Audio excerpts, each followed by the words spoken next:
The St. Lucia Medical and Dental Association has engaged stakeholders in a conference under the theme Heads Up.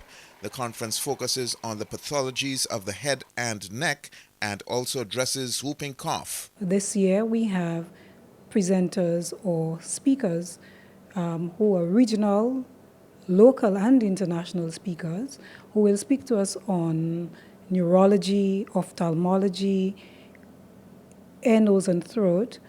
And we also have a collaboration with the Ministry of Health, who will speak on an update or heads up on the status of the whooping cough or pertussis in St. Lucia. Medical officials say the conference is no talk shop. They say it seeks to enhance the skills of professionals to enable them to deliver better health care and to keep up with the latest trends in the healthcare system. The Medical and Dental Association, as it is known to be a professional organization, also has a mandate to provide these continuing education. We have monthly continuing education programs that is designed to update, to actualize people in terms of what is happening in the world of medicine.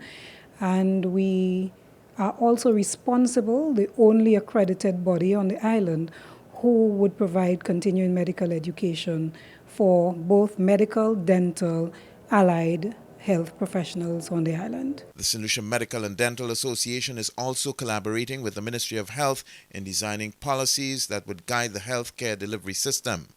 For the DBS News World, I am Don Nicholas.